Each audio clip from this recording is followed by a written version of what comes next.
Hi, I'm Greg Nutt, and welcome to The American Landscape.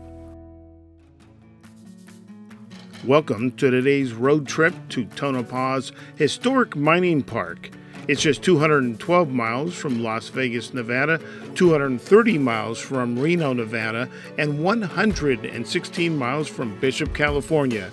Now we're here to see Jeff Martin, a park host and tour guide, so sit back and relax and enjoy the show. Jeff? Hey, Greg. How's it going? Good, how are you? Really good. A little windy out here today, huh? That's Tonopah. Yeah, it's Tonopah. Yeah, absolutely. Well, great. Well, what are we going to see today? So today we're going to look at some silver veins that are still in the ground. Okay. We're going to check out some of the early mines, and then we'll go into the heavy production when the big mining companies came in. Well, so how long's the mine been here? So Jim Butler discovered the property in May of 1900.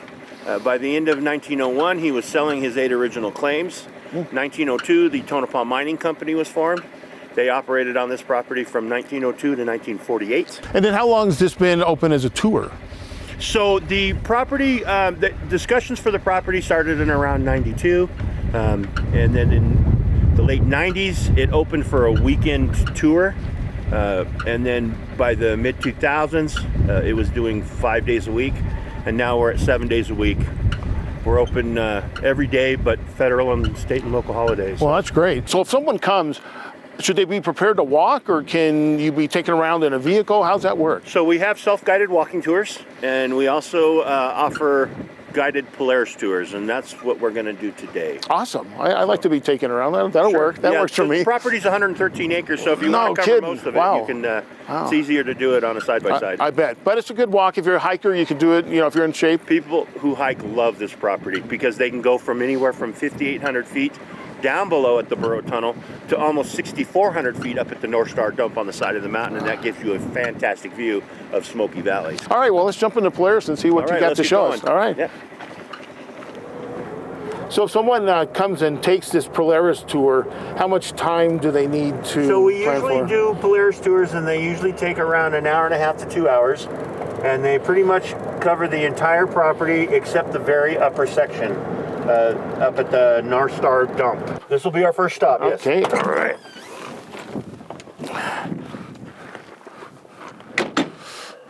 Awesome. So I even see these are marked. There's a number here, number 4. So I take it if you were on the tour with a little. So what we have marked here, and they haven't weathered well, are veins of silver that are still in the ground. So this is just outcropping here of what they call a volcanic tuff.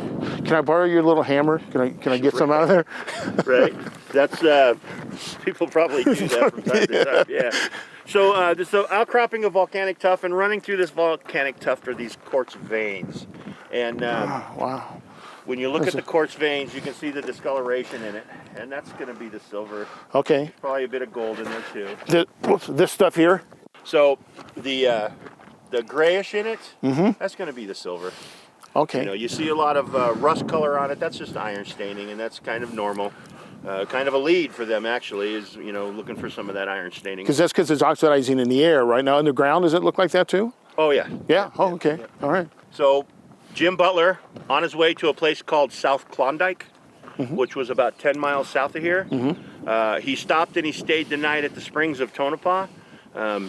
During the night, the burros wandered off, and in the morning, he got up and he must have tracked them right into this area where we're at. Oh, okay. Where they say he picked up a rock to throw at one of the burros, and he found that the rock was unusually heavy. Now, a lot of people don't believe that story, but I tend to think that there's a lot of truth to it. Because running through this whole mountainside, through this whole area right here, there were 8 to 10 of these very large outcropping veins. And falling off the top of these veins and laying everywhere on the ground was high-grade silver float carrying gold. Is that a national or a state marker? That's a clamper marker. Clamper. What's a clamper? E. Clampus Vitus. So it's a historical society, and they do these historical markers throughout Nevada, California, Arizona. Oh, yes. Nice. Okay, so they refer to themselves as a historical drinking society. Sounds good to me. I need that number for that Right? one. Might want to join that. All right. And we have 3 clamper markers on the property. Wow, that's great. That's amazing. So we're heading to that bridge you were telling me about earlier. Yeah, right? we call it the Stope Bridge. It goes right over the Mizpah Stope. Just this big open vein where they removed all this high-grade material from. Okay. And does stope mean anything? So when you're stoping a vein, you're just removing the ore. So that's Okay. It's just a mining term. Okay. All right. So what we might say is digging a hole, they're Digging a hole, stoping. they're calling it stoping. Yeah. Okay. Yeah. And then once it's been removed, all the vein material has been removed. It's just these are just known as the open stopes. When they're working on these veins of high-grade material, there's not a lot of waste. Oh, there's so much material in there. They're taking it all. They're taking it all. Yeah. And did they have a stamper here to? So in the early days, there was no crusher here. So everything was basically broken by hand and then put into sacks. No kidding. Wow. Yes, and then the sacks were loaded onto wagons. Were these guys like Popeyes? I mean, did they have like big crushing arms and biceps? Yeah, I would say pound for pound, toughest men in the world. Whew. So bar fights were probably pretty interesting. Oh, sure. When Jim and Bell and their partners first came, and they were staking their claims on the side of the mountain here. To stake a claim, you're basically pacing off an area, marking the four corners, usually stacked rock or monuments of stone. Somewhere in those stone monuments, you're going to be leaving behind claim papers or identification papers. Okay. I, Jim Butler, on this date, I stake this claim and I name it, you know. So while they're out here staking out their claims, Belle stakes out her own. She stakes out and names what she calls the Mizpah. And the Mizpah turned out to be the richest and most productive claim or vein in the whole area here. Did she ever work it, or did she just claim it? She just claimed it. Okay. Yeah. Well, smart girl. That's this vein that we're seeing underneath the bridge here. This is the Mizpah. So let's say I'm wandering through the area and I see this claim. What stops me from taking that paper and putting my own paper in there? Did they have to go file with somebody? Yeah, so once they staked the claim, they would go to the county of area and record it with the county recorder. Okay. Pay a small fee, and then the claim would become theirs. And what was the, let's say, the penalty for the claim jumper? Death. It could be, yeah. You could end up being shot if you were claim jumping. And was there law out here, or was law and order pretty much taken up by? So there was a county sheriff, he had a large area. When you think of Nye County, it's the third largest county in the United States. So he had a large area to cover. So a lot of people took the law into their own hands at that time. Now I've heard Virgil became down in Goldfield, right? Correct, yes. So would he have covered this area also? No, that was Esmeralda County. Oh, that's a different county down there. Yeah, oh, okay. It's a different county. All right. Well, that's, I found it interesting though, because we've been to Tombstone. Sure. And the Earps ended up there. Wyatt was here. And then they were up here. It's like, There's it's stories of Wyatt in the early days. Wyatt running some claim jumpers out of the mines when they had changed hands from the Butlers to the Tonopah Mining Company. Tascarati, who was Jim Butler's partner, was kind of overseeing the Tonopah Mining Company works here, and had some claim jumpers in a hole, and Wyatt came up and told them to get out, and they said, "Says who? Wyatt Earp." That's about all it took. So I take it this was put here for the mine tour? It is, yes, okay. Yes. So people can actually stand above one of these open veins instead of trying to climb down in it on their own. Yeah. So safely we can walk across it and look down into it. So on something like this, is there any way to tell, like, did they start down there? Did they start over there? Or they start in the middle and work both ways? Basically when the Butlers came in and staked their claims with their partners, they started offering leases to just anybody who came in. So if you came in and said, "Hey, Jim, I'd like to get a lease," Jim would say, "Okay, pick a spot." They would pick a spot and Jim would give them a lease, and it would be all to be done on a handshake. So now how big is the lease maybe? So the leases on these veins were 50 feet by 50 feet. So you had 50 feet length of the vein, and then 50 feet out, or 25 feet out from the center of the vein. And as far down as you could do. As far down as you can go, as quick as you could. So all these open stopes or open veins that you see all carried high-grade ore. Okay. So it was everywhere. So anybody coming here to lease probably knew what they were looking for in the first place, so they knew that might be a good spot to start digging. Exactly. So a leaser came in, got a lease from Jim. He probably had his brothers or sons helping him, and all they started doing was breaking the rock by hand. So they Wow. were pickaxe and shoveling it. Now what do I do with my bag of rocks? So your bag of rocks is going to go on a wagon. The wagon is going to head northwest to a place called Sodaville. There it would be put on the train, and they could take it into California. And in California, they could crush it, and it would probably be put back on a train and travel to Washington for the final processing. And then everything started coming together for them, and they could process it north. And then by 1906, they were processing it right here. So if I'm digging again, I got my 50 by 50 plot here, and I might be paranoid that someone might be in it. Am I popping a tent right here next to it and sleeping? Absolutely. Oh, so you lived, and worked, everything. You lived and worked right where you were at, you know? So the mitzvah, some of the old historic stuff we've seen downtown, how long did it take for that to grow up after? So Jim, like I said, Jim discovered this site in May of 1900. The Mitzvah Hotel wasn't built till 1907. Okay. And the Belvada across the street, same time frame. But those are two of the first 5-story buildings in the state of Nevada. So how deep is this? So we're standing above an area, and you can see how the rock layer is kind of in. We're probably 80 feet above the first section, and then you can see it goes down and down, and you can see down a couple hundred feet. Overall depth of this vein is 1,500 feet. Wow. So in that cribbing, I see it goes further in and yeah, we're going to go down in there. Really? Yeah. We don't have to squeeze through there though, right? No, but I got some ropes. We'll rappel in. Okay. We'll walk into a tunnel. Really? So the mine. There's mines. So think of this as the center location of the mines of Tonopah. Stick a pin in the middle and then connect a string to it. That's 5 miles long. No way. And draw a circle around it. Wow, so that's that would amazing. Be the entire Tonopah mining district. That's crazy. Yeah, so there's mines that's crazy. all the way around us. Oh, wow. So in 2004, the Mining Park Foundation wanted to give our visitors a safe underground tour. Okay. We had this horizontal shaft or adit on the property, and they extended it out with this timbering, and at the end of the tunnel we suspended a steel viewing cage inside of and above a 500-foot open stove. So. Okay, so this is a modern recreation access, whatever, Correct. to show us the existing. When we get in towards the end of the tunnel, you'll see the original part of the tunnel. Okay, so. but mainly for safety and all Correct. that. Right? Yeah. Awesome. Well, let's. Wow. So.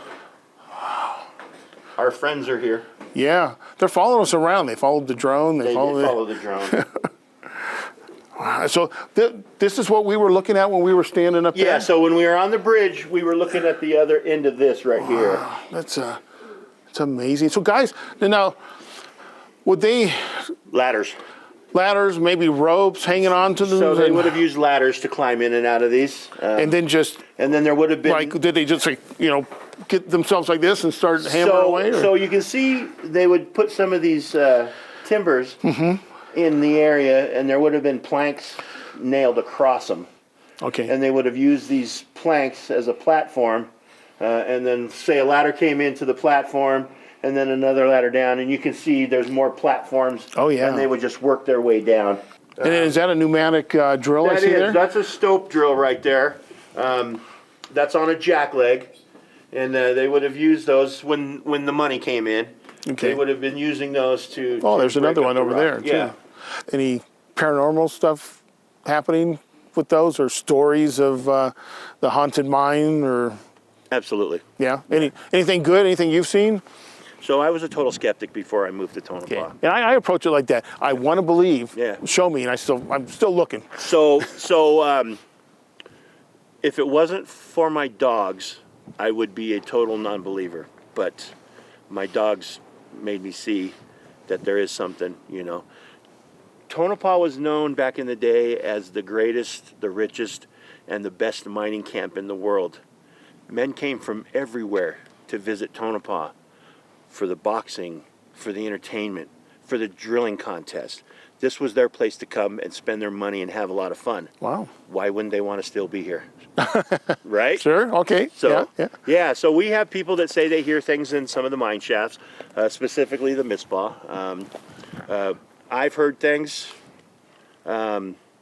We actually do ghost walks on the property. Oh, interesting. At night. So people who want to come and experience this property at night, we do a couple of the buildings at night, and they're sounds like a night at the Clown Motel, which is supposed to be haunted. Coming up here for a little haunted guided tour. Yeah. He's got a total talk. Well, you know, I forgot who we were talking to. It might be Russ that we're going to go see at the Stargazing Park. Said, well, of course, weird things happen in Tonopah. It's haunted. It's just like taking it for granted. Yeah, exactly. Tonopah's haunted. It is, yeah, absolutely. So what kind of dogs do you have that experienced and showed? So when we came up to Tonopah at the end of 2012, the company that my wife worked for put us at the Clown Motel because they would take our 3 dogs for long term. We had 3 generations of Queensland healers. We had grandma, daughter, and granddaughter. And granddaughter was born deaf, couldn't hear a thing. But the first night at the Clown Motel, the deaf dog wakes up and it puts its ears up and it looks at me like, what the hell? Looks at the other 2 dogs that were sound asleep, and it looks back at me more pressing like, what the hell, you know? The dog got off the bed and it went over to the window and it nosed open the curtain, put its paws up on the windowsill, and it looked out at that cemetery. Growling for 6 months every night. No way. The little deaf dog at 1:30 in the morning would wake up and go to that window and growl. That's kind of creepy. When I took the dog out, where did the dog want to go? Right to the cemetery? Right to the cemetery. So her and I spent a lot of time walking around through that cemetery. What about here at the mine? I think she had a relationship with several of those. Those departed. Yes. Wow. Now here at the mine, have you... I know it's Rocky the dog. We were greeted by Rocky when we got here, right? Sure. Cute little dog. Yeah.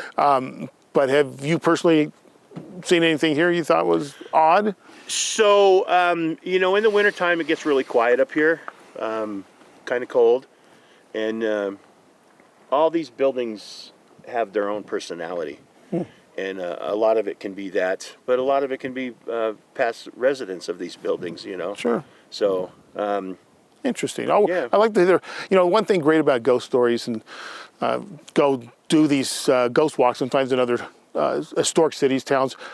Even if the ghost parts aren't true, there's great historic stories of things you just don't hear about. Right. The person they think is haunting, well, here's his story, And it's all part of the urban legend, Yeah. So, and we have a lot of them here, so. Oh, that's great. That's fun. It's a lot of fun. It is fun. So how long is that ghost tour here at the park? So we usually do we usually do 2 a night, and it usually starts around 7, and we usually go to 10. And what we do is we take people out on the property, we take them into some of the old buildings. We have iPads that we've downloaded paranormal investigating equipment on.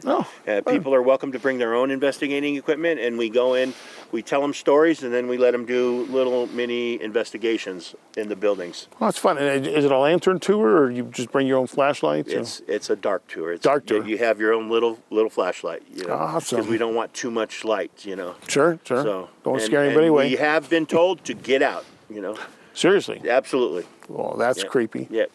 And it's on one of the iPads. Awesome. It said, get out. And everybody went, whoa. And then it says, get out now. So we got out. That was clear. Yeah, it was pretty clear.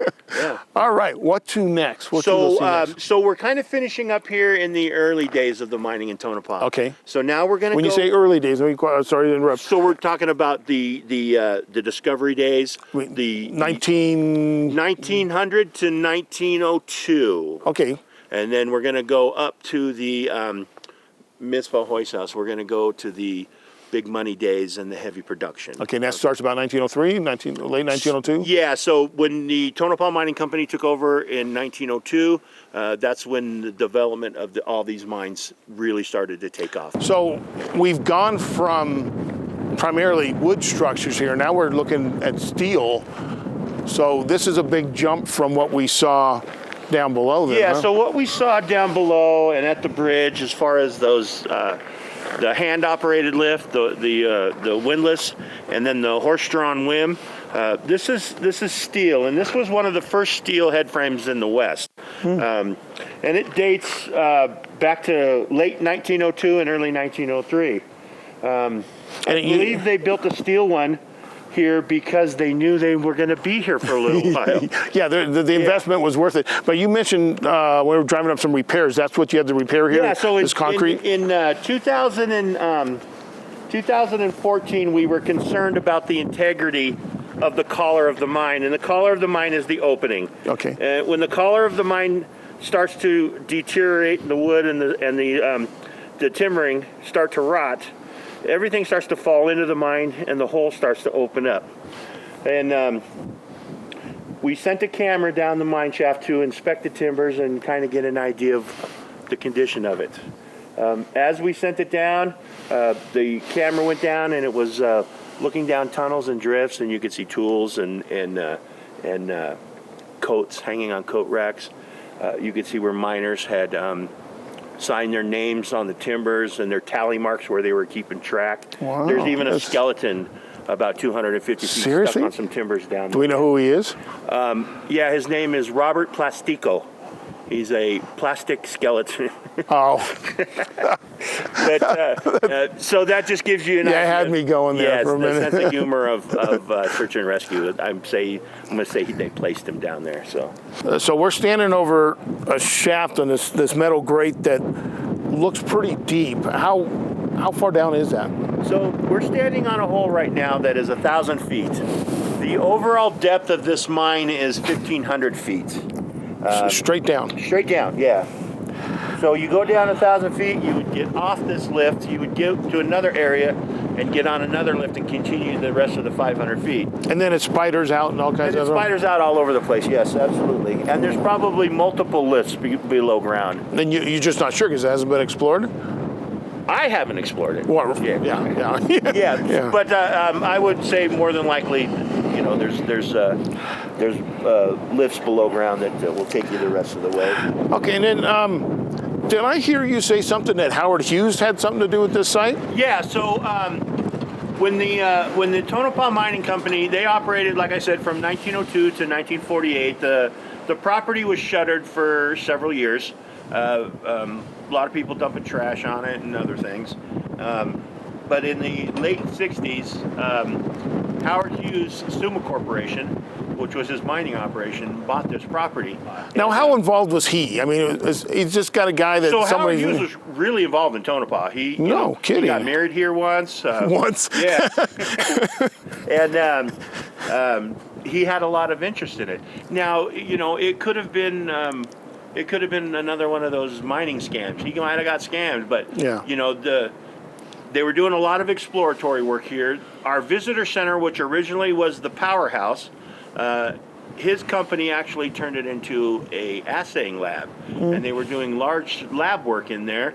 And some of the lab work that they did in there, not just from the property here, but from the Central Nevada area, produced mines to go back into some of the older mines and start working them again, and one of them is still working today. When they stopped mining here, it wasn't because the ore ran out. It's because that the price of silver was devalued.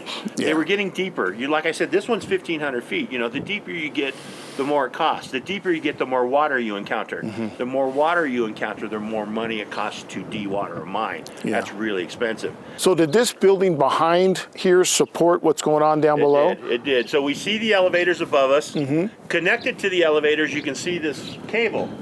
And you can see it's a wide belt. And it's called, they called it flat wire cable. So when we met you before we got into Polaris, we were at the visitor center. Yes. So that's where a guest would come initially. Yeah, so we asked that all our visitors come and check into the visitor center, so we actually know how many people and who's out on the property. Our visitor center has our gift shop.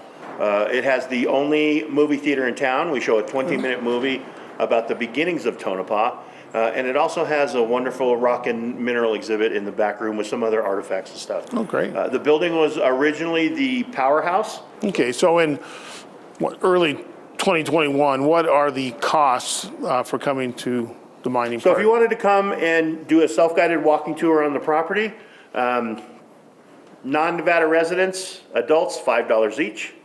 Nevada residents are $3 each. Seniors are $3 each.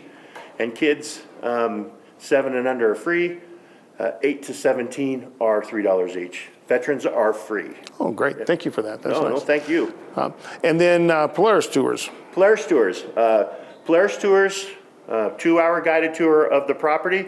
One person is $12, 2 people is $20, and up to 5 people, $35. It's really a deal. Oh, that's great. Yeah. So you get all the historical information, and you don't have to walk.